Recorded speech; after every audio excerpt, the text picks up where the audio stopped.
Buenos días, presidente. Hans Salazar, de Noticiero en Redes. Preguntar, recapitulando lo que se ha anunciado ya el día de hoy del decreto y los casos que previamente tanto la secretaria de Gobernación como el subsecretario han mencionado sobre los casos particularmente de Brenda Quevedo y de Israel Vallarta. Luego entonces se perfila que con este decreto puedan estar siendo liberados. Concretamente, es decir, hay un perfil para que ellos puedan estar, yo sé que se tiene que analizar, pero son casos que se han llevado en un análisis permanente y de revisión. Sería mi primer pregunta. Sí, es que es una decisión que hemos tomado, puede ser porque vivimos en un país de leyes y en un auténtico Estado de Derecho, que personas vinculadas a estos procesos acudan a una instancia judicial para inconformarse y tienen todo el derecho de hacerlo. Pero lo que queremos dejar en claro es que como política de Estado nosotros no permitimos la tortura. En contra de nadie y bajo ninguna circunstancia. Eso es lo que va a quedar de manifiesto. Porque ya sé lo que están pensando, ¿sí?, quienes son militantes del conservadurismo y del autoritarismo. Y además, no solo se trata de las élites, que son muy dadas al uso de la fuerza. Es desgraciadamente algo que se ha extendido también en nuestro pueblo. Cuando alguien es víctima de un delito o un familiar, entonces quiere que al que cometió el delito se le elimine, que no se le tenga ninguna consideración, que no haya piedad. Entonces, en esos casos se dice, tiene que hablar, no le hace que lo torture. Pues eso no lo consideramos nosotros humano. Y puede ser polémico y no nos importa,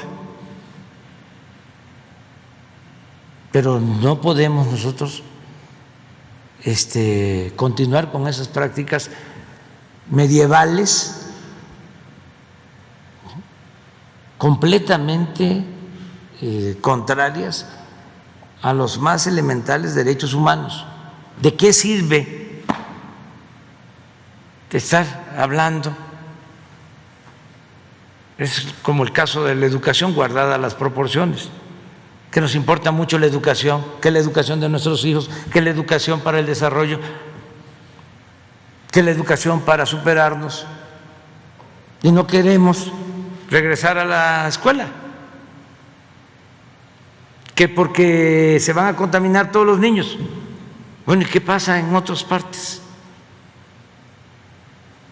Hay recomendaciones de que se pueden evitar contagios y que se puede, con protocolos sanitarios adecuados, evitar contagios, y que si se dan los contagios se pueden cuidar a los niños en la casa y no pasa nada. Bueno, es parte de lo mismo, guardadas las proporciones. Nosotros no queremos que se torture a nadie. Entonces, el planteamiento va a ser: el Estado mexicano no quiere, no desea, no acepta ninguna confesión bajo tortura. repudiamos la tortura. No queremos tortura en México. Se termina la tortura. Bajo ninguna circunstancia se acepta la tortura. Porque la otra posibilidad que entiendo yo, tengo el dato de que envió una carta Israel Vallarta hacia usted con la petición de que se retiren los cargos por parte de la Fiscalía General de la República. ¿Ahí usted tiene ya tiene alguna consideración en respuesta a Israel Vallarta? Es que hay dos asuntos más. ¿Qué era lo hay que explicaba el argumento ahí? de que él quiere presentar una denuncia, ¿sí? Pidiendo reparación de daños. Okay. Sí, nosotros vamos a ser respetuosos de todo ese procedimiento, pero esto no es un asunto solo jurídico o de abogados. Esto tiene que ver con la justicia, con la ética, con el humanismo.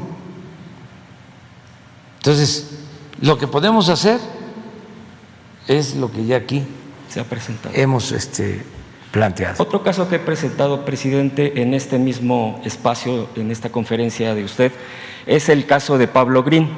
Si me permite, le voy a poner una grabación.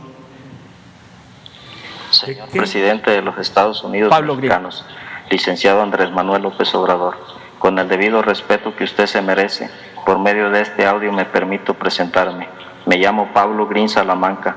Me encuentro privado de mi libertad desde el día 2 de julio del 2009. Fui sustraído violentamente de mi domicilio por la Policía Federal en la ciudad de Lázaro Cárdenas, Michoacán. Soy un culpable fabricado y víctima de la PGR con sus testigos protegidos que utilizó en el Michoacanazo. También los usó en contra mía. Soy víctima del sistema político que prevaleció en el sexenio del expresidente Felipe Calderón y el exsecretario de Seguridad Pública Federal, Genaro García Luna. Agoté todos mis recursos jurídicos y legales en todas las instancias judiciales inquisitorias y no me fueron valoradas más de 120 pruebas de descargo, donde demostré mi inocencia. No estoy confeso porque no cometí ningún delito. Hay pruebas consistentes de violaciones graves a los derechos humanos y constitucionales hacia mi persona, por lo cual respetuosamente le pido me conceda el indulto presidencial, lo cual usted está facultado para hacerlo aplicando el artículo 97 bis del Código Penal Federal.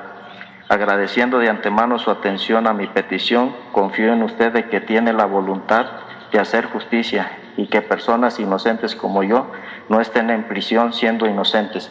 Le envío un cordial saludo. ¿Lo va a ver la licenciada? Le responderé a través de la licenciada. Para responder. Y por último, presidente, quiero comentarle, a propósito, por supuesto, de este tema que se está revisando de casos de gente inocente, pero también de los desaparecidos, aprovechando la presencia de la secretaria y el subsecretario. En Puebla hay un problema grave de desaparición de personas en años recientes, particularmente de mujeres jóvenes. Para enfrentar esta problemática, 14 estados ya han armonizado sus leyes estatales con la Ley General de Desaparición, pero en Puebla ya han pasado 3 años sin emitir esta ley y 1 año de que las familias presentaron una iniciativa que el Congreso se ha negado a analizar. El gobernador de Puebla, Barbosa, ha dicho que presentará su propia iniciativa. Sin embargo, está atorado en el Congreso. Se sigue analizando, entre comillas, esta ley propuesta por los familiares que señalen que esperarán que el gobernador presente la iniciativa. Es decir, entre el Congreso y el gobernador no se ha presentado, no se ha concretado esto para poder armonizar. Y ¿por qué no procesar la iniciativa del colectivo Voz de Desaparecidos?